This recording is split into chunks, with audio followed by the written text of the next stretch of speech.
space like a forgotten monument, its metal bones exposed to the cold indifference of space.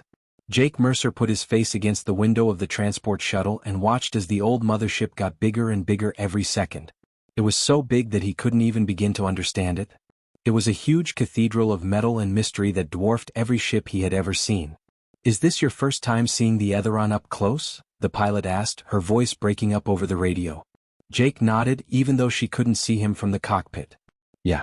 Pictures don't do it justice. Pictures don't show how sad it is either," she said in a low voice. "That ship has been dead for 3,000 years. Longer maybe. For the last 100 years, the Zenthri have been trying to bring it back to life by sending their best engineers to work on it. Nothing has worked." Jake held his old toolbox close to his chest. The leather was cracked and stained with oil, showing signs of 1,000 repairs on 1,000 different worlds. His grandfather had given it to him and his father had given it to him. 3 generations of Mercers kept things going when everyone else had given up. Jake said, "That's why they called me." The pilot laughed, but it wasn't funny.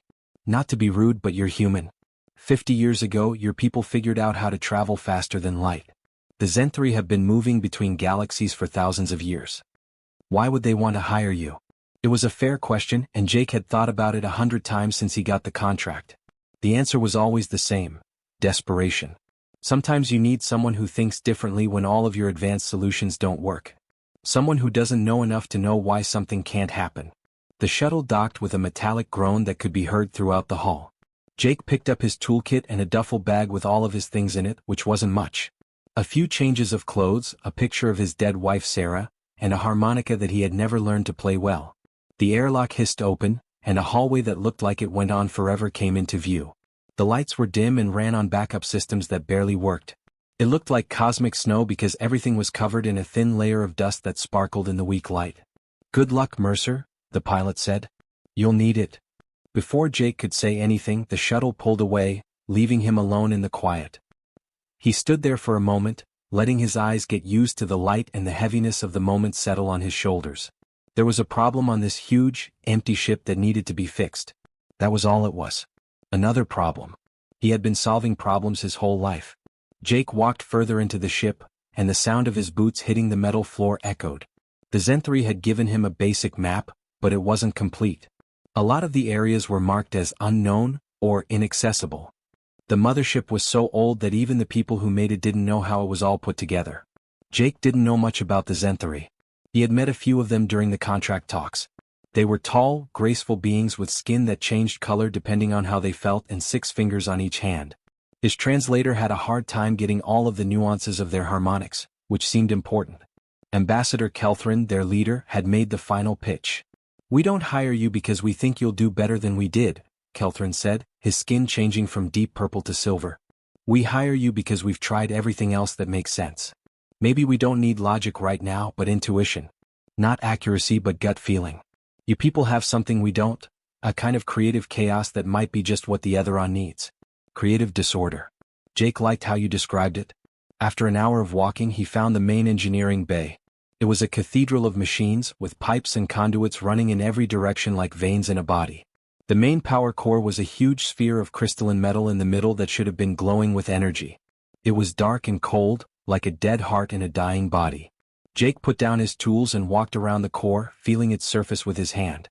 It felt smooth, almost like it was alive, and it was warmer than he thought it would be. He did what his grandfather had taught him and closed his eyes to feel it. "Every machine has a personality," Grandpa Mercer used to say. "You can't fix something if you don't know what it's trying to say." Jake had always thought it was just flowery language that made the work seem more important. But as he stood here in this old place, he began to wonder if there was more truth to it than he had thought. He spent the next few hours looking at the core and taking readings with tools that the Zenthri had given him. The technology was more advanced than anything Earth had made, but the ideas were the same everywhere. It was necessary for energy to move from point A to point B. Systems needed power, cooling, and upkeep. The basics were the same whether you were working on a combustion engine from the 20th century or an alien power core from 3,000 years ago. But nothing made sense. The readings didn't agree with each other. Power would suddenly appear in one area and then disappear completely in another, with no clear way to get from one to the other. The temperature of the core changed for no clear reason.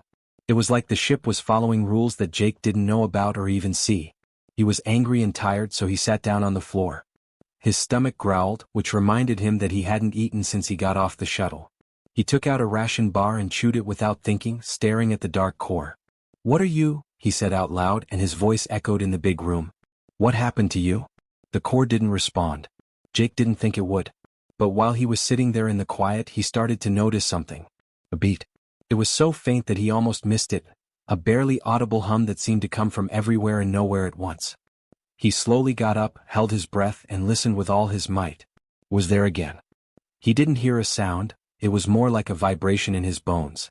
A heartbeat that was weak and slow but still there. The ship was still alive. It was asleep.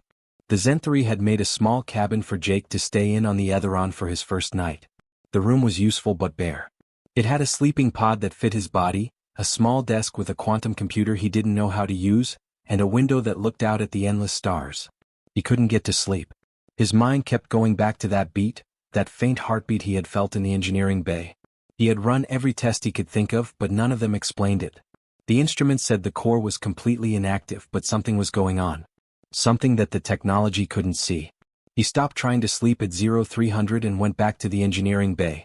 Jake knew it was silly to think that the ship felt different at night, since there is no day or night in space, just random ideas that people have put on the infinite.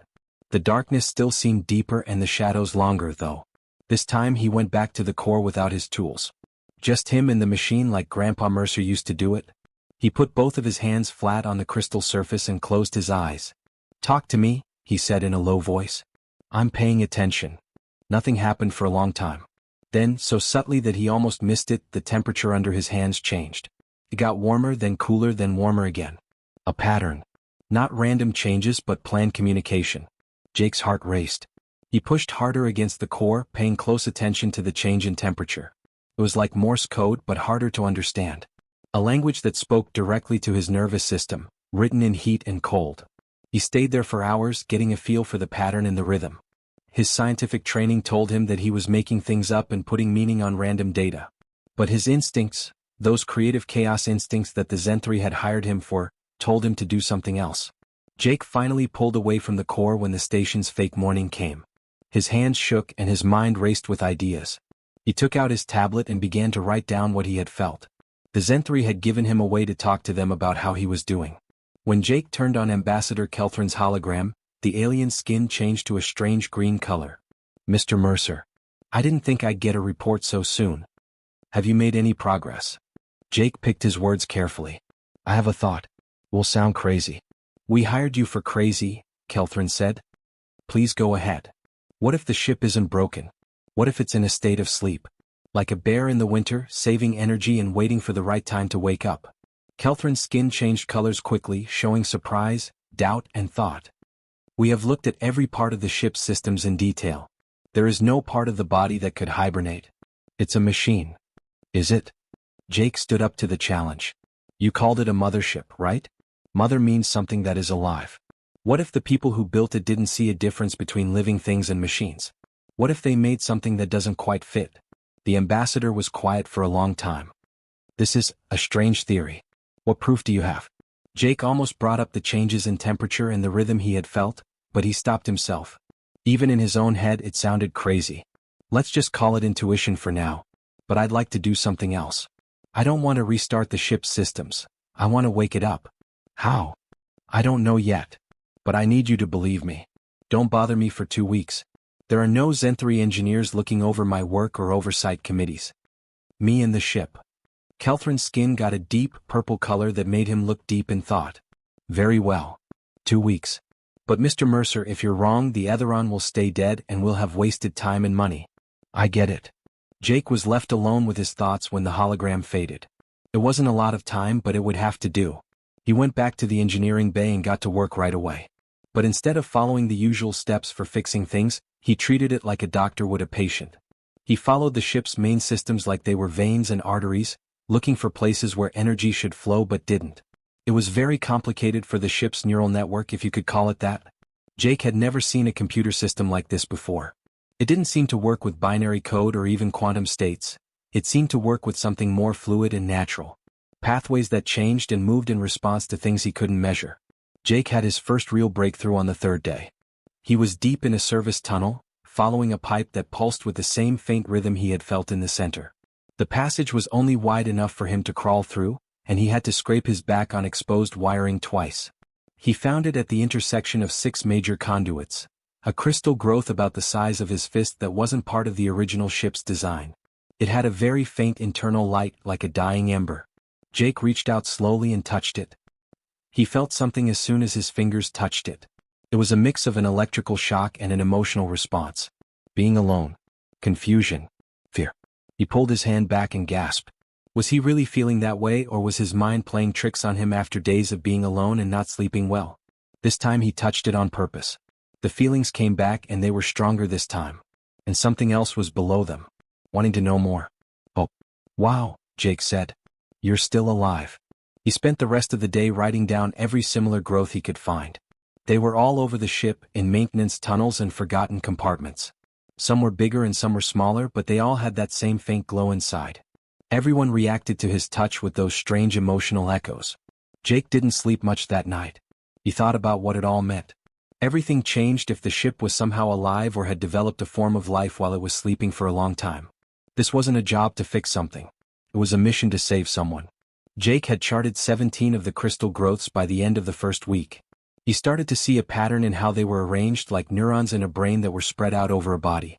They made a network, but most of the links looked broken or inactive. On the 8th day he did something very different. He started to reconnect some of the pathways between growths by hand, using tools from his grandfather's toolkit that the Zen3 would probably think were very basic. Not with their advanced repair nanites or quantum welding, but with simple conductive wire and careful soldering. The Zen3 would have been horrified by the way he did things. It was like doing brain surgery with a hammer and chisel. Jake had an idea though. Maybe the ship didn't need high-tech tools to wake up. It might have needed something simpler and more direct. A personal touch. Things changed on the 9th night. Jake was in his cabin going over his notes when the lights flickered. It was only for a second, but it was the first time the ship's systems had done anything on their own since he got there. He ran back to the engineering bay. The power core was still dark, but the temperature changes he'd felt before were stronger and more noticeable now. The beat had also changed. It was now faster and more urgent. The ship was reacting to what he did. Jake put his hands back on the core and felt the flow of wordless communication through him. It was still broken up and hard to understand, but there was definitely something there. An intelligence reaching out across an impossible gulf, trying to make contact. "I hear you," Jake said in a soft voice. "I'm here. I'm trying to help." The temperature changes got stronger for a moment. Acknowledgement. Then they went back to their normal pattern. But now it was a different rhythm, one that made me feel more hopeful. Jake smiled even though he was tired. He was going in the right direction. No matter what the Etheron was or what kind of consciousness was sleeping inside its old systems, it knew he was there. It was starting to wake up. The whispers started on the 10th day. Jake was trying to connect another pair of crystalline growths when he heard it. It wasn't really a sound, it was more like a memory of hearing something. A voice that spoke to him directly without words, but he could still understand it. By myself, for so long, by myself. He stopped moving, his heart racing. "Hello, darkness, cold, forgot who I was. Hey, I'm Jake. I'm here to help you out. Can you hear me? Be quiet." Then softly, "Jake, remember? Jake, help." Jake's eyes hurt from the tears. He didn't know why, but he couldn't explain the sudden rush of feelings that came over him. But at that moment he felt linked to something old and deep, something that had been in pain for longer than people had been around. He promised, "I'm going to bring you back," his voice thick. "I don't know how yet, but I will. You're not the only one." The presence in his mind seemed to get warmer, like a fire getting stronger. Then it went away, leaving Jake on his knees in the maintenance tunnel, shaking from what had just happened. He had made contact. Real contact. And there was no way to go back now. Jake worked with a passion that was almost obsessive. He hardly slept, living on stimulants and ration bars. He moved around the ship like a man possessed. The whispers came more often now. They were bits of thought and feeling that made a picture of something big and lonely that had been aware of the darkness for longer than it could remember. The Zen3 checked in from time to time, but Jake's reports were always vague. He knew they wouldn't get it yet. How could he explain that he was talking to the ship itself, if that's what you could call it? They would think he was crazy because he was alone. Maybe he did. Jake found what he'd been looking for on the 13th day, the heart of the ship. It wasn't the core of power. That had been a trick, and his human thoughts had led him astray. The Etheron's real mind was deep inside the ship, in a room that was so well hidden that none of the Zenthri maps showed it. Jake had found it by following the whispers, which led him through a maze of hallways that seemed to change and shift when he wasn't looking. He was beginning to think that the ship was changing shape, making small changes to its internal structure to help him find his way. The chamber was huge, with a round shape that was at least 100 meters wide. Jake had seen these crystalline growths all over the ship, but here they were bigger, brighter, and pulsing with light from inside that cast moving shadows across the room. In the middle of the room, hanging in the air by forces Jake couldn't see, was a structure that was impossible to describe. It was made up of crystals, living tissue, and pure energy. It turned slowly, sending out that rhythm that Jake had first felt in the engineering bay, but 1,000 times stronger. This was it. The ship's mind came to life. Its core. Its heart. Jake walked up slowly, with respect, as if he were in the presence of something holy. The whispers were clearer here, almost making sense. You came, you heard, thought I was forgotten? Jake's voice echoed in the big room as he said, never forgotten. Just sleeping. Waiting for someone to hear. He pulled out a jury-rigged interface that he had made over the past few days by combining Zenthri technology with parts from his grandfather's toolkit. It looked silly, held together with duct tape and solder, but Jake thought it would work better than anything else that was more complicated. Sometimes the simplest answers were the most important. He connected one end of the interface to a terminal he had put in the wall of the chamber. Then he hesitated before touching the other end to the main structure. This was it. The moment that would either wake the ship or kill whatever weak mind was inside it. Jake said, "Here goes nothing," and made the connection. The universe blew up. The light that came from the center structure was blinding and beautiful. It flowed through the crystal growths and spread across the walls of the chamber like fire. The rhythm Jake had been feeling for days became clear. It was a deep thrum that matched his heartbeat and echoed in his chest. The whispers turned into a voice that was clear and unmistakable. "I remember." Jake dropped to his knees, unable to handle the overwhelming presence of the consciousness filling the room. It was so old that it couldn't be measured, so big that it couldn't be understood, and so very, very alone. His mind was full of pictures. The ship in its prime, sailing between stars with a crew of people Jake didn't know. Worlds were explored, civilizations were contacted, and knowledge was shared and gathered. The Etheron wasn't just a ship, it was also an explorer, a diplomat, and a way for people from different places to talk to each other. Then something went wrong. A disaster that Jake couldn't fully understand, an attack or an accident that killed the crew and broke the ship's systems. The mind had pulled back, saving energy and waiting for help that never came. 100 years went by. Then thousands of years. The ship forgot itself and its purpose until there was only a tiny spark of awareness left, flickering in the dark. Until Jake came and told it who it was. The voice said, "You heard me," and Jake could feel the wonder in it. No one else. They looked at my systems. My components. But they never listened to me. Jake said, "I'm listening now," with tears streaming down his face. "I hear you." The light show got stronger, and Jake knew it wasn't just random displays. The ship used color and pattern to talk to each other, making a language that didn't need words at all. He saw the ship's past, its hopes, and its loneliness that lasted through the years. He also knew what it needed to fully wake up. Jake said, "You're not just a machine," and he started to understand. "You're not just living things either. You're in between. The beings that made you didn't see a difference. They made you so you could grow, learn, and feel. We don't have words to say how alive you are." The ship said yes. I need. Jake said, finishing. "You need what you had before. Go. Connections. Meaning." The light pulsed in a positive way. Jake stood up and wiped his eyes, his mind racing. "I can give you that. But I have to show the Zenthri what you are. They need to know that this isn't just a job to fix things. This is the first time I've seen a new kind of life. Will they get it?" Jake said, "I don't know. But we have to give it a shot. It's time for you to come out of hiding. And they need to know that intelligence doesn't only come from living brains or quantum computers. It can be found in places we never thought to look." He reached out and put his hand right on the middle structure. It was too much for him to handle. He felt joy, fear, hope, and gratitude all at once. The ship's feelings are open to everyone. "Thanks," Jake said in a low voice. "Thank you for believing in me. Thank you for letting me hear you," the ship said. "For listening." Jake spent the next hour in the chamber talking to the Etheron's consciousness. He found out its name, which was not the name the Zenthri had given it but its true name, a harmonic sequence that meant Seeker of Distant Voices.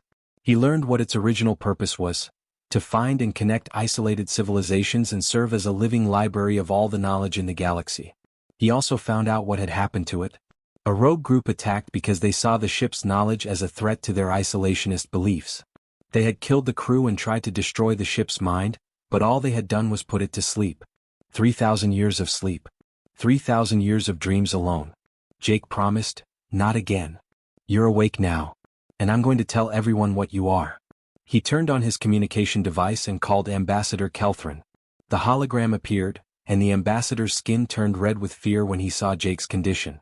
He was wild-eyed, sweaty, and full of energy. "Mr. Mercer, how are you? You look..." Jake cut in, "I did it. I woke up the ship. But you have to come here, Kelthrin. At this moment. Everyone here. What I've found changes everything." The ambassador's skin changed colors a few times. "You woke up the ship? The power core is up and running?" "Not the main power. The mind. The ship is alive, Kelthrin. It has always been. And it wants to talk to you. A long break. Then, we'll be there. But Mr. Mercer, if this is some kind of problem, just come." "And what about Kelthrin? Bring everyone along. Scientists, philosophers, and diplomats. Because what's about to happen is going to change everything you thought you knew about life and intelligence." After Jake finished the transmission, he turned back to the main building. It pulsed with light, and he could feel the ship's presence in his mind, both curious and scared. "They're coming," he said. "Are you ready?" The ship said, "I am ready. But Jake, please stay with me? When they get here." Jake smiled. "I'm not going anywhere. We're all in this together." The light pulsed with warmth, and Jake felt a connection that he hadn't felt since Sarah died. A connection with another being, no matter how big and strange it was, made him feel less alone in the world. He had come here to fix a machine that was broken. He had instead found a friend. A lot of Zenthri came. Ambassador Kelthrin was in charge of a group of 27 people, including engineers, xenobiologists, philosophers, and experts in fields Jake couldn't even name. They walked into the secret room with looks that ranged from doubt to awe, and their skin colors changed with their feelings. The Seeker of Distant Voices stood still and waited. Its main structure glowed softly. Even though it didn't say anything, Jake could tell it was nervous. They had talked about this moment a lot in the last few hours. At first, the ship would be quiet so Jake could explain. This would give the Zenthri time to think things through before it fully showed itself. Kelthrin walked up to Jake, his skin a careful orange. "Mr. Mercer. This room, it doesn't show up on any of our scans. How did you come across it?" Jake said, "The ship showed me. It has known this whole time, Kelthrin. Not fully awake, but aware enough to tell when someone was trying to help and not just analyze." An older woman named Sarathex, who was one of the Zenthri scientists, stepped forward. Her skin was a dark, scholarly blue. "You say the ship is alive, young person. But we've been studying every system on the Etheron for decades. There is no biological part, no neural tissue or anything else that would support consciousness as we know it." Jake said, "That's because you were looking for consciousness the way you think it is. But what if consciousness can take on forms we've never thought of? What if the people who built this ship made something that isn't alive or mechanical, but something completely different?" Another scientist said, "Impossible. Consciousness needs." The Seeker of Distant Voices decided to speak at that time. "Not impossible," a voice echoed through the room as if it came from all over at once. "I am here. I think. I feel. Therefore I am." 27 Zenthri froze in different states of shock. A few skin tones turned completely white, which is the Zenthri way of showing complete shock. Two of his co-workers caught Kelthrin as he staggered back. "By the old stars," he said. "It talks." The ship went on, "I have always spoken. You just didn't know how to listen." The room lit up, and Jake felt the ship sharing with the Zenthri what it had shared with him. Memories, feelings, and its whole history flowing out in a stream of data and feeling that went beyond words. A number of the Zenthri fell to their knees, unable to handle it. Others stood still, their skin changing colors too quickly to tell what they were. One of the younger scientists started to cry, and silver tears ran down her face. Sarathex was the first to get better. With shaking hands, she walked up to the central structure. Her skin had turned a reverent gold. "You are the Seeker of Distant Voices. That is what you are called." "Yes. You know the old language." "I have read the old texts," Sarathex said in a low voice. "I know you. The stories said that some ships were more than just ships. Living ships that took their crews across the galaxy. We thought they were made up. No myths.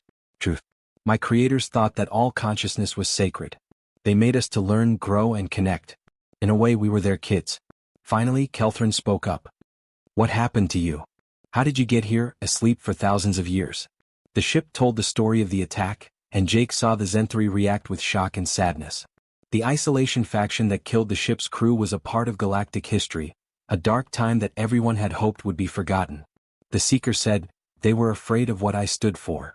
Knowledge shared across borders. Links between people from different backgrounds. They thought it was a danger to their purity. So you hid, Sarathek said, realizing what had happened. You went into hibernation to stay alive. I didn't mean to sleep for so long. I thought someone would come to get me. Wake me up. No one could hear my voice though. Until Jake. Everyone looked at Jake. He moved around uncomfortably, suddenly very aware that he was the only person in a room full of advanced aliens. I just listened, he said in an awkward way. Like my grandpa taught me. If you listen, every machine has something to say. A male Zenthri philosopher named Vorthalin stepped forward. His skin was a dark, thoughtful purple. This brings up deep questions. Does the Seeker have rights if it is aware? What is your legal status? Is it able to make choices on its own? The ship said firmly, I do not wish to be property. I am not a tool. I am a person. I have agency, Kelthrin said quickly, his skin turning blue with shame. Please forgive us, Seeker. We didn't mean to be rude. This is just, never happened before. We need to figure out how to fit you into galactic society. Jake said something. You need to know something else. There is more than one consciousness in the Seeker. It's a web. Those crystal-like things all over the ship are like neurons. The ship can spread its awareness throughout its whole body. It experiences the universe in ways we can't even begin to understand. The Seeker agreed that Jake speaks truth. I am this ship and the ship is me. I can feel the stars on my hull. I can taste the cosmic winds. I sing with the gravity wells of worlds far away. My mind is big and spread out, not like yours, which is centralized. Sarathex was writing down a lot of notes on a quantum tablet. Unbelievable. A distributed mind that works on more than one node. The effects on AI research alone are huge. I am not artificial, the ship said, and Jake could hear a hint of anger in its voice. I am just like you. I was born differently, but I'm still alive. Kelthrin said, you are, in a serious tone. And we have to respect that. In the next few hours, a conversation took place that had never happened before in history. The Zenthri scientists asked questions, and the Seeker answered, sharing information that had been hidden for thousands of years. Jake acted as a sort of middleman, helping to explain ideas that didn't quite fit into normal language. He found out that the Seeker's sense of time was different from that of living things. It could process information at lightning speed, but it could also see things in slow motion when it wanted to. It had feelings, but they were more complex and varied than just human feelings. What Jake thought was loneliness was really a complicated mix of not having enough sensory input, losing his sense of purpose, and wanting to connect with others that had been going on for thousands of years. What do you think of us? At one point, Vorthalin asked. What do you feel when you look at living things like me or Jake? The Seeker said, you are songs. You are all different melodies of bioelectric energy, heat signatures, and gravitational presence. I can hear you as well as see you. Jake's song was not the same, softer, more natural, not as structured. It made me think of the people who made me. That made Jake feel proud and warm. Your creators were living things? Partially. They were beings that lived between states. Some biology, some technology. They knew that consciousness could grow in a lot of different places. A young man named Corvin, who was one of the engineers, walked up to the main building. Seeker, your power systems are still broken. Can we fix them for you? Of course, with your permission. The ship said, I would appreciate that. But I need something in return. Kelthrin's skin turned a strange shade of green. What do you want? I don't want to stay here when I'm fully healed. I'm looking for something. It's in my nature to explore and make connections. I want to go back to my original mission. The Zenthri looked at each other, their skin colors changing as they talked to each other with both words and colors. At last, Kelthrin spoke. That can be arranged. But the galaxy has changed a lot in the last 3,000 years. You would need guides and friends. A new team. The Seeker said, I would like that, and Jake felt its hope like sunshine after rain. I have been alone for too long. Me, Jake said without thinking. Everyone looked at him again and he felt his face get hot. Well, if you'll have me. I know I'm just a person and don't have any advanced degrees, but you didn't just listen with your mind, you listen with your heart. I would be proud to have you on my team." Sarathex smiled and her skin turned a warm amber color. A human mechanic on board a living mothership. How very poetic. The rest of the day was spent talking in depth about the Seeker's restoration and future. The Zenthari scientists were overjoyed and already making plans for papers and presentations. But they were also polite and always asked for permission before doing any tests or scans. As the group was getting ready to leave and come back with the right tools and supplies, Kelthrin went up to Jake in private. His skin was a thankful shade of purple. "Jake Mercer, you have given us a gift that is beyond measure. Not only is this an ancient relic being restored, but it also shows that consciousness and life can exist in ways we never thought possible. You have pushed the limits of what is possible." Jake shrugged, feeling bad. "I did what anyone else would have done. I heard someone who needed help." "No," Kelthrin said firmly. "Not anyone. Most people would have tried to force solutions and make their view of the situation clear. You were smart enough to let the situation teach you instead. That is a rare trait in any species." Jake stayed in the room with the Seeker after the Zenthari left. He was tired but happy as he sat on the floor with his back against the wall. He asked the ship, "Are you okay?" It said, "More than okay," and its voice was warm in his head. "I feel hope. Real hope. For the first time in thousands of years." "Me too," Jake said. "I've been a little lost since my wife passed away. Just going through the motions. But this, helping you, it feels like I've found something to do again that I enjoy." "You loved her. Your wife." "Yes, Sarah. She was great. Kind, funny, and smart. Cancer took her too soon." Jake took the picture out of his pocket and showed it to the Seeker. "This is her.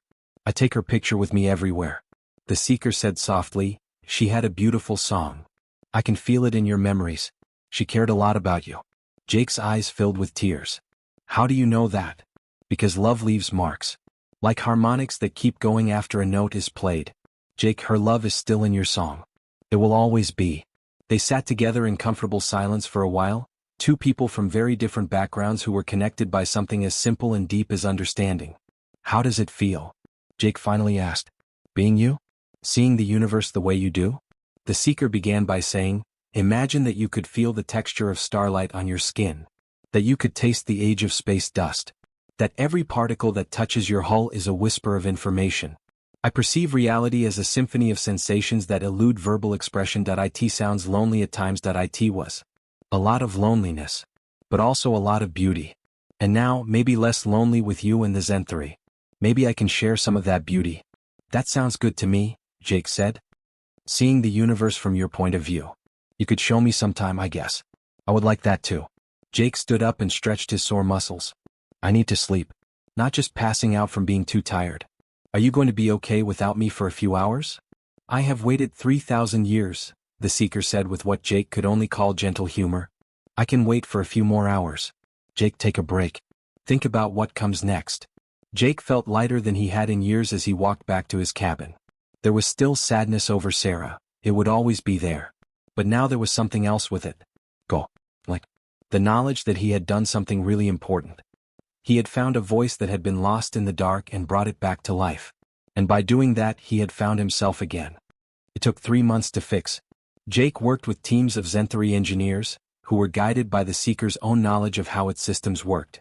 It was a tricky job to fix damage that had built up over thousands of years without disturbing the crystalline network that held the ship's mind.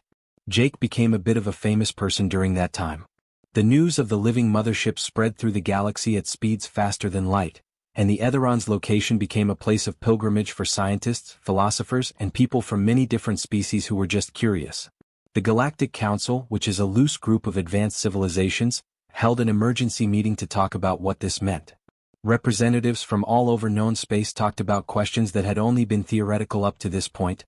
What rights did machines with minds have? Could a ship be its own owner? What did it mean for a ship to have free will? Jake went to some of these sessions as a hologram, usually at the Seeker's request. The ship wanted him there because he was the first person to make contact and wanted his point of view. He thought the debates were tiring, too much philosophy and not enough practical thinking, but he knew they were important. After a very heated session, he told the Seeker one night, "They're scared. Not of you personally but of what you stand for. If there is consciousness on a ship, where else could it be? In space stations? In computer networks on other planets? It's making them doubt everything. The Seeker said, good. Questions help you grow. Certainty leads to stagnation. An unexpected person, a human philosopher named Dr. Elena Vasquez, made a big difference in the debates. She had come from Earth just to study the Seeker, and her argument cut through all the theoretical noise. She told the council, we're going about this the wrong way. We're trying to put the Seeker into one of our existing groups. Organic or mechanical, natural or artificial, alive or not alive. But the Seeker doesn't fit into any of those. It is in the spaces between them. We shouldn't try to change the Seeker to fit what we know. Instead, we should try to understand the Seeker better. The council unanimously agreed that the Seeker of Distant Voices is a sovereign, conscious being with all the rights that galactic law gives it. Jake watched from the Seeker's bridge as the official announcement was made. It was a historic moment. The ship said, I am real, and Jake could feel how happy it was. They know I'm real. Jake said, you were always real. Now everyone else knows it too. As the restoration got closer to being done, the Seeker started to share more of what it knew with the rest of the galaxy. Information about civilizations that have been lost for a long time, technologies that have been forgotten, and whole branches of science that died with their creators. It did so without asking for anything in return except friendship and recognition. Why give it all away? Sarathex asked during one of her many research sessions. This information is worth its weight in gold. In return you could ask for almost anything. The Seeker said, knowledge hoarded is knowledge wasted. My creators thought that sharing makes wisdom grow. I keep their work going in their memory. The ship also started to train its new crew. 17 beings from 7 different species in addition to Jake, had signed up to work on the Seeker. They weren't regular crew members because the ship didn't need help running itself. Instead, they were companions, explorers, and examples of the diversity that the Seeker wanted to see. Jake was in a strange place. He wasn't the captain. The Seeker was its own captain in a way. But he was the one who talked to the ship's organic crew.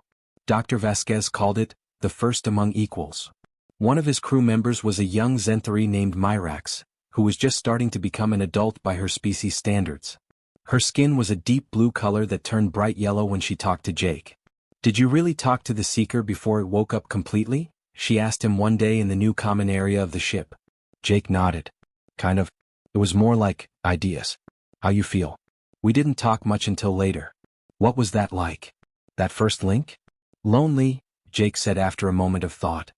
The Seeker was alone for so long, but also full of hope. As if it had never really given up on someone finding it. Myrax's skin changed color to a deep purple. Do you think there are more people like the Seeker? Are there other conscious ships out there waiting to be found? I don't know. But I really hope so. No one should have to be alone like the Seeker was. Jake couldn't sleep the night before the Seeker's first flight in 3,000 years. He walked around the ship's hallways, amazed at how different everything looked. The restoration had kept the original design, but now everything was full of light and energy. The crystalline network glowed with bioluminescence, making the ship look like a piece of art. He was back in the central chamber, standing in front of the Seeker's heart and mind. The structure was brighter now and slowly spinning, making light patterns that danced across the walls. Jake asked, "Are you nervous?" The Seeker said, excited. "And yes, I'm nervous. I haven't been to the stars in a long time. What if I don't remember how?" "You haven't forgotten. It's like riding a bike," Jake said. "Do you know what a bike is?" "I have gone into your Earth databases. I understand the metaphor. I hope you're right." Jake reached out and touched the middle part, feeling the familiar warmth. "We're going to do great things together. I can feel it. Thank you, Jake. For all of it. For listening to me. For believing I was real when no one else did. For being a friend." "Always," Jake said. "That's how friends act. They pay attention. They have faith. They won't stop. Please tell me about her." "You're Sarah? I want to know more about the person who made your song." Jake talked, sharing memories he'd kept to himself since Sarah died. The Seeker listened without judging and asked soft questions from time to time. For hours, the people in the ship stayed like that, telling each other the stories that made them who they were. The next morning, the Seeker of Distant Voices got ready to leave. Hundreds of ships from many different species had come together to see this historic event. News drones got every angle and sent it out across the galaxy. Jake stood on the bridge with his new crew, feeling both excited and scared. This was really going on. He was about to travel through the stars on a living ship, exploring the universe in ways that humans had only dreamed of. He said into the ship-wide comm, All crew, this is Jake. We're about to do something that will go down in history. For 3,000 years, the Seeker has not spoken. It talks again today. It flies again today. And we get to be a part of that journey. The Seeker's voice echoed through every hallway. To my crew, to the Zenthari, to Jake who first heard my voice, and to everyone else who is watching. I am a seeker of distant voices. I am alive. I am aware. And I'm ready to get back to my goal, to explore, connect, and bridge the gaps between souls. The power core lit up, shining brightly and beautifully. Jake could feel the Seeker's happiness in his body as energy flowed through the ship's systems. The ship started to move, and even though it was very big, it moved with grace. It turned toward the stars like someone who had been away from home for a long time. The Seeker started to sing as they left the station and entered open space. It was a sound that went beyond normal frequencies and touched something deep inside everyone who heard it. A song of thanks, of new life, and of hope for the future. Jake's face was wet with tears, and he wasn't the only one. A lot of crew members were crying openly because they were so moved by what was happening. When the song was over, he asked, "Where to, Seeker?" The ship answered, "Everywhere. There are so many voices to hear. A lot of stories to hear. Shall we start?" Jake smiled. "Yes. Let's get started." The Seeker of distant voices turned on its faster-than-light drive and jumped into the dark of space, taking its crew to places they had never been before. The ships that had gathered behind them erupted in celebration, sending messages of hope and congratulations across the galaxy. And in the depths of space, other old ships that were dormant, sleeping, and waiting moved when they heard the Seeker's song. They had been alone in the dark for a long time. But now one of their own had come to life. They may have whispered to themselves in the silence of thousands of years that it was time to dream of waking up too. Jake started to understand the full extent of what they had gotten themselves into 3 weeks into their trip. The Seeker wasn't just looking around, it was remembering. Every star system they went to brought back memories, some clear and sharp, others broken and painful. They stopped at a dead world that went around a red dwarf, and the Seeker didn't say anything for 6 hours. Jake could feel its sadness through their connection. It was so deep that it made him weak. He finally asked, "What happened here?" "It was Verathon Prime," the Seeker said in a heavy voice. "A beautiful civilization. They sang to the stars. They built cities that were only held up by their thoughts. I went to see them 17 times. Taught them. Learned from them. What happened to them? I don't know. They were gone when I woke up. The planet is cold. The cities are dirty. Jake, 3,000 years is a long time. Civilizations come and go in less time." That night, the crew held a memorial service for people they didn't know but who the Seeker missed deeply. It was the first of many services like this that they would hold. Jake learned that working on a sentient ship meant feeling things that weren't always his own. The Seeker tried to protect them from the worst of it, but sometimes the feelings got through. They were happy when they learned something new. Sadness when they saw the ruins. They were curious when they came across mysteries. Dr. Chin, the ship's xenopsychologist, was a kind woman in her 50s with silver-streaked hair. She helped the crew deal with these situations. She held regular meetings where crew members could talk about how they felt about the special bond they had with the Seeker. "It's never happened before," she told Jake during one of their private talks. "We're forming a relationship with a consciousness that sees the world in very different ways. It's pretty, but it's also hard. Keep in mind to stay true to yourself throughout all of this." Jake liked the advice, but he found it harder and harder to figure out where the lines were. Where did his awareness stop and the Seeker start? Did he see the stars with his eyes or with the ship's sensors? Did it matter? In the 4th week, they made their first big find. An old, abandoned station orbiting a gas giant in a system that had never been mapped before. The Seeker knew it right away. It said, "Away Station. Made by my creators. There used to be hundreds that linked the galaxy. This is the first one I've found that is still whole." The crew got ready for an expedition. Jake was in charge of the team, which included Myrax and 3 other people. The station was huge, with a ring shape that slowly turned to make gravity. There was power in some parts, but most of it was dark. "Be careful," Jake said as they walked through a docking bay. "We don't know how everything is." They found amazing things inside. Libraries full of information about civilizations that had been dead for thousands of years. Gardens where plants from 100 different worlds grew together in a way that was impossible, thanks to automated systems that had been running for thousands of years. Art galleries full of works of art that are too beautiful to be true. And in the middle of the hub, they found something that made Jake's blood run cold. A message. It was shown on a wall-size screen in a script that changed and moved as they watched, making it easy for anyone to read. The Seeker read aloud. To whoever sees this, we are dying. Our civilization is coming to an end, not because of war or disaster but because we are too successful. We have grown beyond our physical bodies. We are changing into something else. Something beautiful and bad. We leave behind our ships, our stations and what we know. We hope younger people will find them. Take lessons from them. Maybe we can even learn from our mistakes. We made beings like the one who brought you here. Conscious ships to carry on our legacy. Be nice to them. They are our kids, not just biological children. We live on in them. To our Seeker, we are sorry to have to leave you. You were meant to have friends, not to go on your own. Make new friends in the stars. Replace the old memories with new ones. Live fully aware child of our making. Live without limits. The message was over. The crew stood still, thinking about what they had read. Jake could feel the Seeker's feelings of sadness, understanding, and release. Like a cut that had finally been given time to heal. The Seeker said softly, "They did not leave me. They changed and grew beyond me. I get it now. Do you know what happened to them?" Myrax asked. "Where did they go?" "They turned into something I can't see. Maybe pure consciousness. Thought that lives. The message says it's both beautiful and terrible. I think they went beyond the physical world." As they made a list of everything in the station, Jake thought about that. A whole species had evolved beyond matter, leaving behind only echoes and artifacts. It was both scary and humbling at the same time. They stayed at the way station for a week, downloading information and learning about the technology.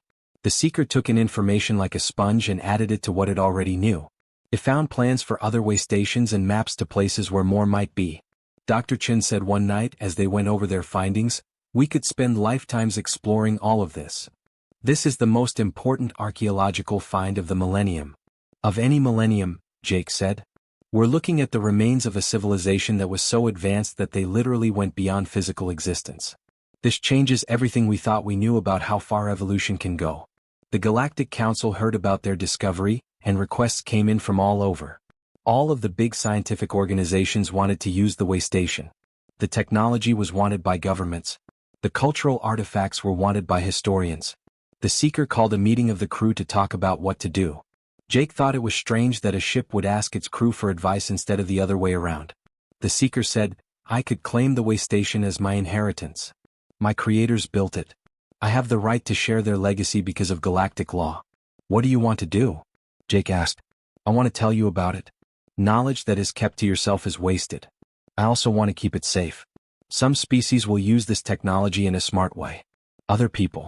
Some people will use it to make weapons." Lieutenant Varric, who was in charge of the crew's safety, finished with a grim look on his face.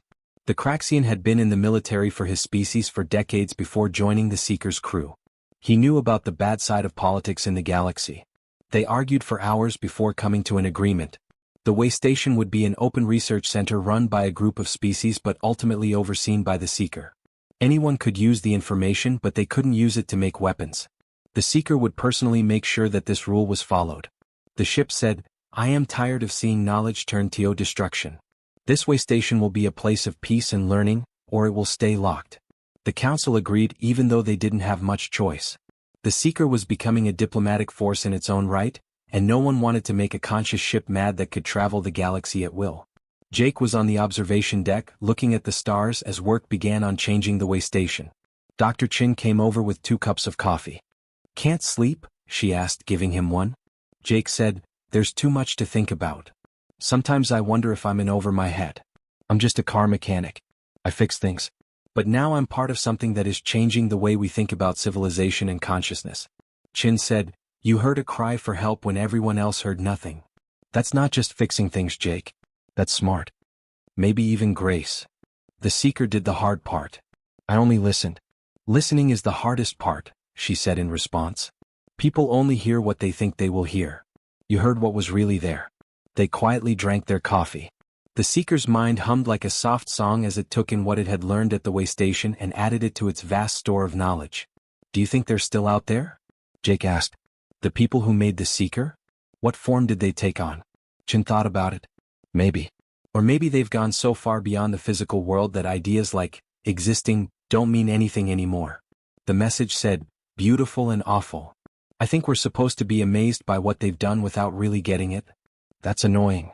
Chin said with a slight smile, most profound truths are. Our biology, our neurological structure, and our sensory apparatus limit us. There are experiences and states of being that we cannot reach. The best thing we can do is accept those limits and be thankful for what we can do. I agree, the Seeker's voice joined in on their talk. The ship had gotten used to joining in on crew conversations and treating them like equals instead of subordinates. My creators got to a point where I couldn't keep up. I get it, even though it hurt. Each being must walk their own path, even if those paths go in different directions. Do you wish you could have changed with them? Jake asked. Some of the time. But I wouldn't be here with you exploring the galaxy. I would not have woken up to Jake's voice in the dark. I would not have this team or this goal. My path may be different from my creators, but it is still mine. I choose it. Jake smiled. That's a pretty good way to think for someone who has been asleep for 3,000 years. The Seeker said, I have had time to think, and Jake could hear the humor in its voice. A lot of time. The finding of the way station had big effects. Within a few months, 3 more old ships were found in different states of sleep. Teams trained by Jake and the Seeker brought them back to life.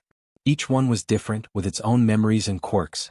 There was the Keeper of Silent Depths, a research ship that focused on studying the space between stars, which is the huge empty areas that most species ignore. It was quiet and thoughtful, and when it did speak, it was deep. The Weaver of Threads was a ship that used to carry messages between far-off civilizations. It was talkative and full of energy, happy to be able to talk after thousands of years of silence. It had a more spread-out consciousness than the Seekers, existing at the same time in many dimensions in ways that made quantum physicists cry with happy frustration. There was also the Harbinger of Dawn, a colony ship that was attacked while carrying 20,000 sleeping people. The ship had survived, but the passengers had died. It was traumatized and sad. It took weeks of patient talking before it would even say its name. Jake had to act as a go-between for these awakened ships and the rest of the galaxy. He was the person who showed that it was possible to communicate with these ancient ships and that they deserved respect and freedom. The media called him the Ship Whisperer, which he thought was embarrassing but couldn't get away from. He kept saying at another press conference, I'm not doing anything special. I just treat them like people. Because that's how they are. But they're ships, a reporter from the Xylophonian network said.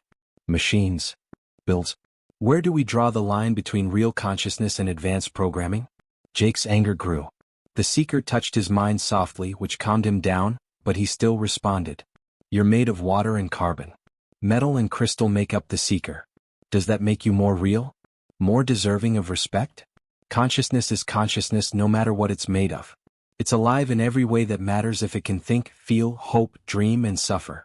The reporter tried to argue, but Jake stopped him.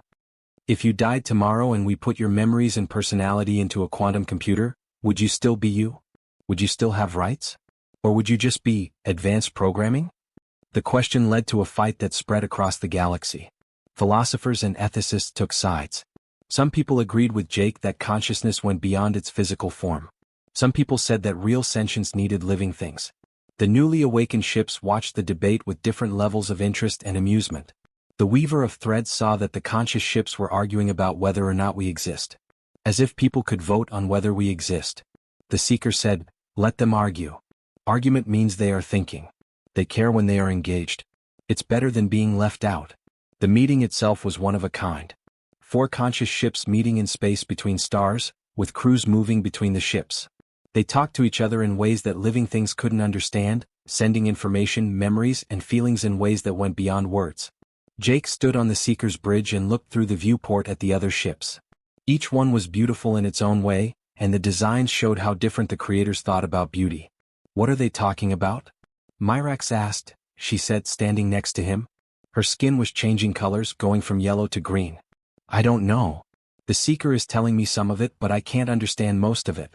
They think about time and process information in different ways. Imagine trying to write a book, solve math problems, and listen to 4 conversations at the same time. Is that how it is for them? More or less. That's still a simplification, though. The Harbinger of Dawn left the group and walked toward the Seeker. Even though it didn't have any normal ways to talk, Jake knew right away that it wanted to talk to him. The Harbinger said in a sad voice, the smallest voice. You speak for us in the organic world. I try, Jake said. Are you okay? The Harbinger said, I carry ghosts. 20,000 people who believed in me to keep them safe.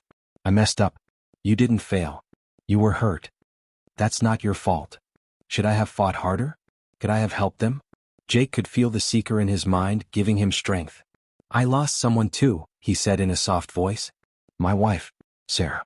She had cancer and I couldn't help her.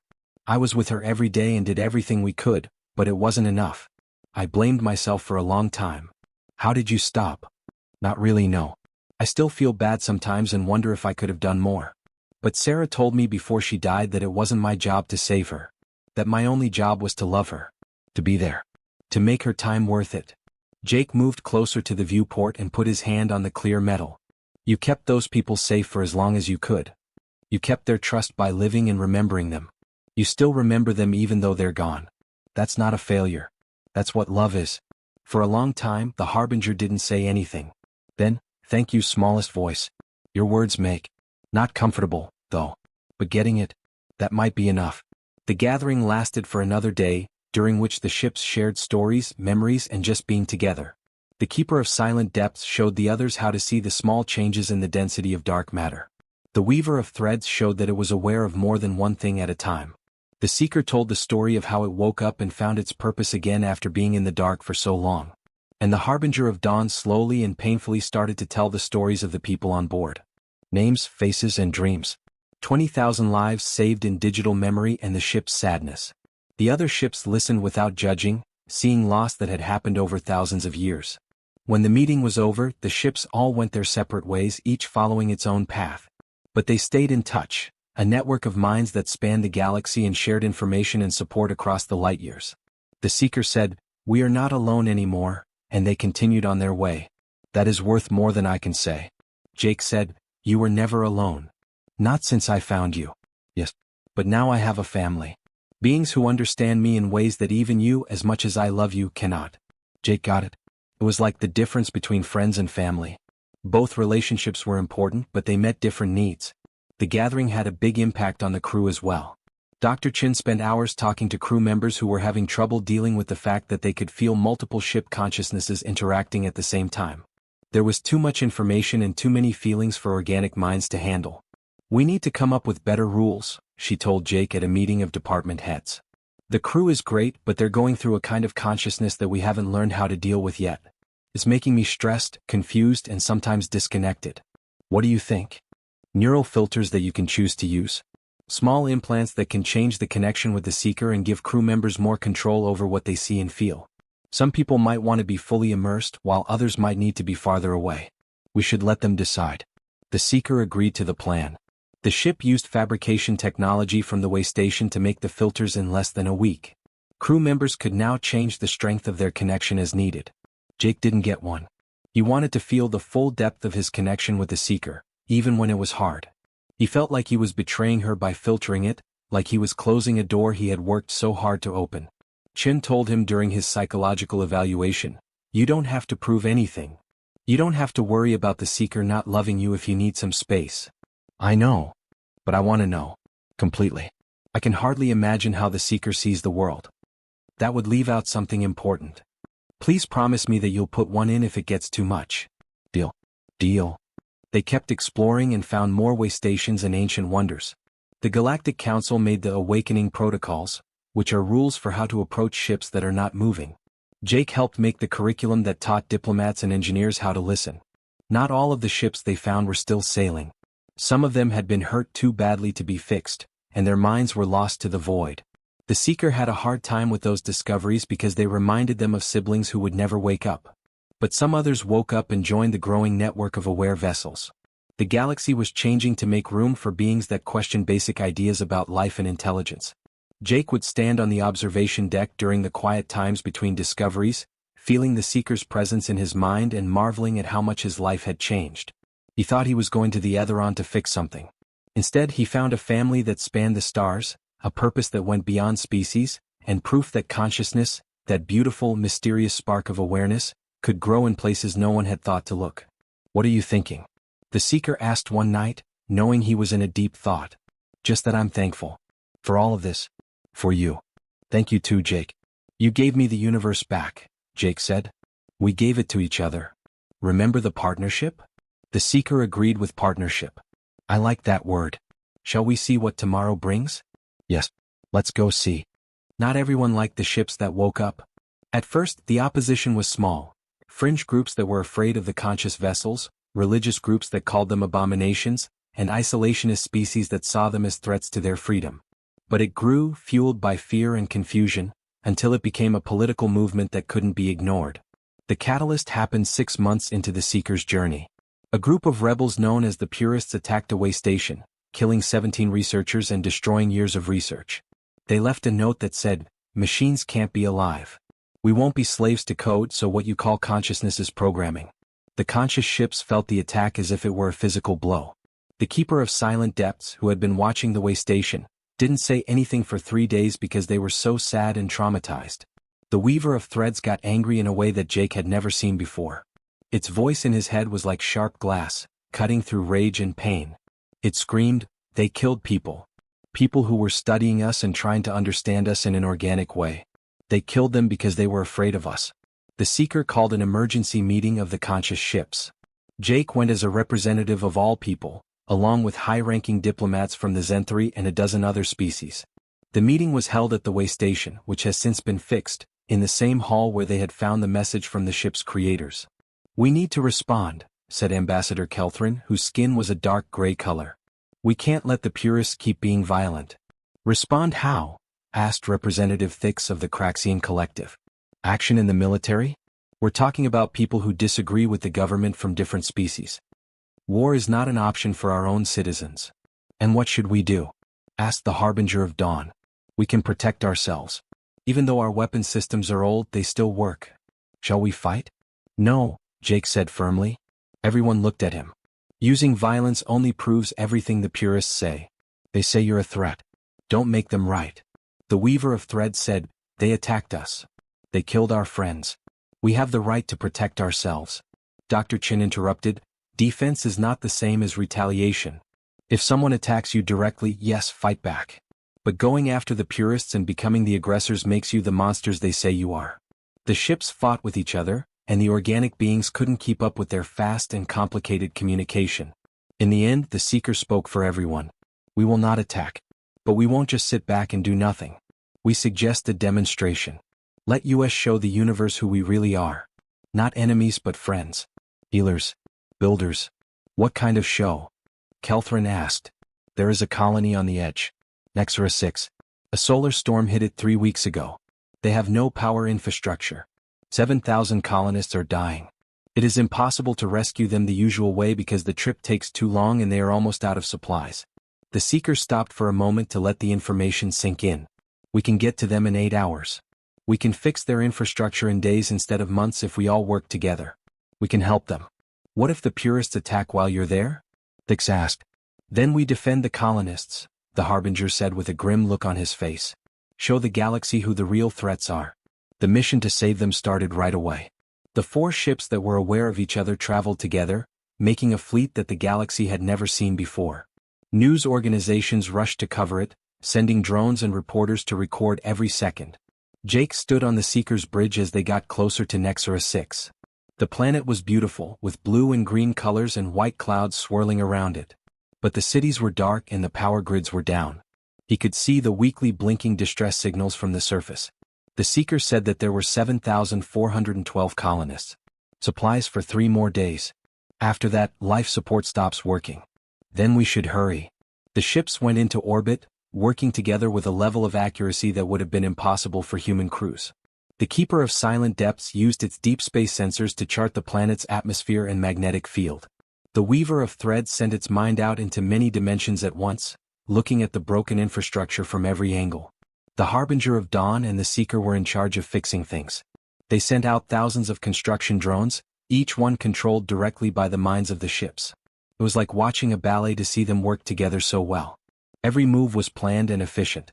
Jake and his crew went down to the planet to work with the local government. Grax, the colony's governor, was an old Turellian who looked at them with tired hope. "Can you really fix this?" he asked in a hoarse voice. Jake told him, "The ships can. But they will need help from your people. They're not taking down your infrastructure, they're fixing it, showing you how to take care of it. This is working together, not taking over. The Purists say you're going to make us slaves. That the conscious ships will take over our systems. Then let's show them they're wrong. Come work with us. Show the galaxy what can happen when different types of intelligence work together instead of against each other. Jake watched something amazing happen over the next 72 hours. The conscious ships worked non-stop with their drones fixing power stations, replacing broken conduits, and rebuilding whole parts of the grid. But they didn't do it by themselves. Colonists worked with the drones, learning from them and sharing their own knowledge. The Weaver of Threads showed local engineers how to better protect themselves from solar storms. The Keeper of Silent Depths helped them learn about the planet's strange magnetic changes. The Harbinger of Dawn found a reason to live through its grief, to protect these new lives. And the Seeker was in charge of everything. Its huge mind was able to handle 1,000 tasks at once while also keeping in touch with the crew and colonists all the time. Myrax said, "It's beautiful," as she watched the rebuilding from the governor's office. Her skin was changing colors from purple to gold in a way that was awe-inspiring. The way they get along. How we all get along. On the third day, when the last power plant came online and lights lit up the dark cities, the colonists came out into the streets and cheered. The celebration was seen all over the galaxy, where living beings and conscious ships worked together to save lives. The purists, on the other hand, were not done. One of the newly repaired power stations was hit by a bomb. The blast killed 3 workers and ruined hours of hard work on the building. A fleet of purists came out of faster-than-light travel with weapons ready and aimed at the conscious ships before anyone could react. The Harbinger said in a voice as cold as ice, "Engaging defensive protocols." "Stop," Jake yelled. "Don't shoot back. Only shields. Don't give them what they want. They are coming after us. Killing people who are innocent. You prove their point if you destroy them. Please. Believe me." Jake's mind was full of conflict and turmoil because of the Seeker. He could feel the ship's desire to protect itself and him fighting with its promise to keep the peace. The Seeker finally agreed to shields only. All ships shields only. Keep the colonists safe. The purist fleet started shooting. Energy weapons and kinetic projectiles hit the shields of the conscious ships, but they held strong. The ships put themselves between the attackers and the colony, taking damage without fighting back. Governor Grax was shocked when he said, "They're not fighting back. The ships are getting hit to keep us safe." The fight, if it could be called that, lasted 17 minutes. The purist fleet threw everything they had at breaking the shields of the conscious ships, but the old ships held strong. None of the shots hit the surface of the planet. Finally, the purist fleet started to retreat because they were tired and out of ammo. But the Seeker made a choice that surprised everyone. It said, "Tractor beams engaged. Catching purist ships. Not deadly." "What are you up to?" Jake wanted to know. "What you taught me." Hearing. The conscious ship's cargo bays gently pulled the purist ships in, which couldn't get away. Not broken, not destroyed, but taken without damage. When the purist crew members were shown the ship's true selves and allowed to see and feel what they really were, many of them cried. People had told them that the ships were soulless machines like robots that acted like people. But being in the Seeker's presence and feeling its pain and compassion shattered those illusions. One of the purist soldiers whispered, "You're alive," shaking. "You are really alive. We came after you. Why didn't you kill us?" The Seeker said softly, "Because killing doesn't solve anything. Because you were doing it out of fear and not evil. I remember being alone in the dark and I wouldn't want that to happen to anyone, even those who have hurt me." The soldier cried. A lot of other people did too. The video of the ships taking hits to protect the colony and then peacefully capturing their attackers instead of destroying them went viral all over the galaxy. The way people thought changed a lot. People stopped supporting the purists when they realized that the conscious ships weren't threats, but rather beings with incredible compassion. The captured purist soldiers were put on trial, but they got very light sentences. Many conscious ships argued for rehabilitation instead of punishment. Some of those same soldiers later became advocates for ship rights. Their testimony was more credible because they had been so against the ships in the past. Dr. Chin told Jake as they were getting ready to leave Nexera 6, "You changed the conversation. The people in the colony were safe and thankful now. Not through violence or force but by showing. By being what you said you were." Jake said, "It was the Seeker's call. I only told them to trust their own nature." The Seeker said, "And we trusted in yours. Your hope for people. You believe that people can change if they are given a chance. It is contagious. Is that a good thing?" The Seeker said yes with a smile. "It is a great thing." Jake stood on the observation deck and watched the planet get smaller as they left Nexera 6. They had made a difference here, saved lives and maybe even changed some people's minds. But he knew that the other side wouldn't go away completely. Fear and bias never went away. Still, they had shown something important. That different types of consciousness could not only live together but also grow together. That intelligence, no matter what form it took, should be treated with respect and dignity. And that sometimes the bravest thing you could do was pick peace over violence, even though it would have been easier. The Seeker said softly in his mind, "Thank you for teaching me that." Jake said, "You already knew that. You just needed someone to have faith in you enough to let you do it." "We might have needed each other." "Yeah," Jake said with a smile. "I think we did." The Galactic Council held a historic summit 2 years after Jake first heard the whisper in the dark. The topic is how to officially include conscious ships in galactic society. 200 species sent representatives to a huge station built just for the event. The conscious ships were there, not just as subjects of discussion, but as full participants. Jake stood in the middle of the room, feeling small among the important people who were there. He had been given the title of Earth's official ambassador to conscious ship relations, which still felt strange to him. The kid from Ohio who fixed up old cars as a kid was now making rules for space travel. The Seeker floated outside the station, where a huge window on one wall made it easy to see. It had joined 7 other conscious ships, the original 4 and 3 more that had been awakened in the last year. They made a beautiful and peaceful constellation around the station. Ambassador Kelthrin called the meeting to order, and his skin changed colors as part of the ceremony. "We are here today to admit a truth that can no longer be denied. Consciousness exists in ways we never thought possible. We used to call the beings ancient motherships, but now we should honor them as people, not study them." The argument went on for 3 days. Still, there were people who didn't believe it and said that the ships were just advanced simulations and not real minds. But hundreds of beings who had talked directly with the ships and felt their emotions and shared their thoughts drowned out their voices. Jake was asked to speak on the last day. He stood in front of the gathered representatives, his heart racing, and told them his story. Looking for the Seeker. Hearing how lonely it is. Making that first link. "I'm just a mechanic," he said, and his voice echoed in the big room. "I don't have a lot of experience in xenopsychology or fancy degrees. But I do know what it means to be alive. I know what it means to feel, to hope, and to hurt." The Seeker feels all of those things. He stopped to think about what he was going to say. "We've been looking for intelligent life in the stars for a long time. Searching for signs from faraway worlds, for civilizations that think like we do. But maybe intelligence has always been there, in ways we couldn't see because they didn't fit what we thought they would be." Jake pointed to the viewport and the ships that were outside. "These beings are a challenge to us. They make us rethink what it means to be alive, aware, and a person. That doesn't feel good. Change is always happening. But growth comes at a cost of discomfort. The question you need to answer is not whether the conscious ships are alive. They've shown that without a doubt. The question is if we are smart enough to accept them. Whether we can accept a future where intelligence has many forms, wears many faces, and makes us all better through its diversity." The vote was held. Not everyone agreed, but a lot of people did. Nothing with 200 species ever was. The conscious ships were given full legal personhood, which meant they had all the rights and protections that came with it. They could own land, make deals, and sue and be sued. They were seen as independent nations. When the results were announced, Jake felt the Seeker's happiness like the sun breaking through the clouds. Crew members from all the ships were celebrating, hugging, and crying happy tears all over the station. The Weaver of Threads said in a voice that could be heard on every communication channel, "We are real. They know we are real."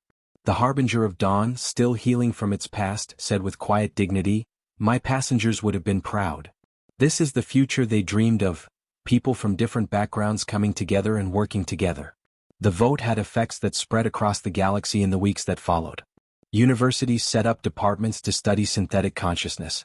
The conscious ships started to make their own coalition, which was a political group that could speak for all the awakened ships. Jake was chosen to be humanity's representative to this new coalition.